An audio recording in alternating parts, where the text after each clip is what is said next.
बुलास होय देख ना साला चाचुआ पूरा छीटा गेलौ रे। पीछे हट हटी हो रे। ए हड्डी कहां है? ई तो सब राख है, खाली साला के एगो पॉइंट बच गेल हो।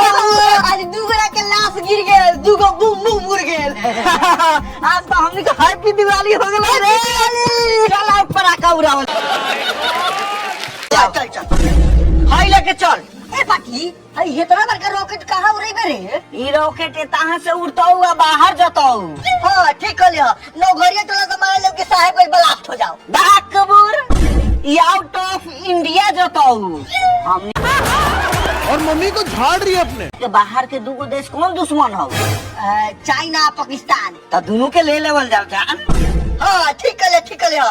दिवाली के बहाने लगा देवल जाओ ठिकाने। होगी चल चल चल उलान। हाँ एंगल ले ले। हाँ पाटी तू कहना के ले चाइना के कि पाकिस्तान के? हम लेबो चाइना के। चाकर चाकर रहल है। हाँ तो ठीक है पाकिस्तान में तेलाल रहल है। होगी ठीक है ले ले एंगल। हाँ तो आज ट्रेंगल फाड़ देवल जाओ। हाँ लुकारी लगाओ रे कि धनकाइए देवो जाओ। लगाओ ना भाई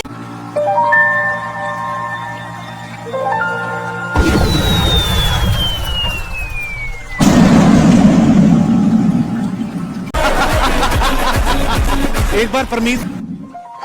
साला चाइना साफ। पाकिस्तान के गार फाड़ दे।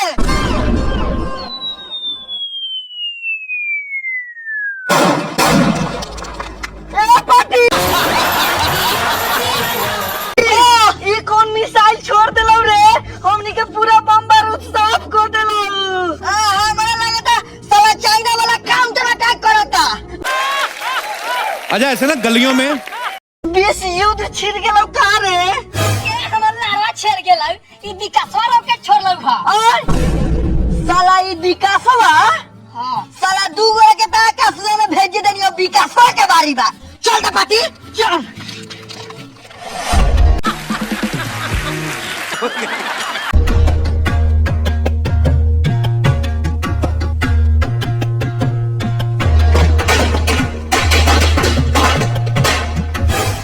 साला विकासवा तू ये तहां से रॉकेट छोड़ के हमनी के पूरा पटाखा तबाह कर देले।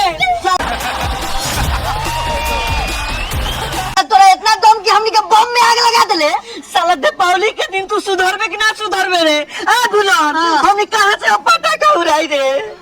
एकर एक उपाय हौ। का एकरे रॉकेटवा एकरे से छीन के आ एकरा गाड़ी में डाल के माचिस बार दो कि ई साला विकासवा आकाशवा में जाके फाट जाओ।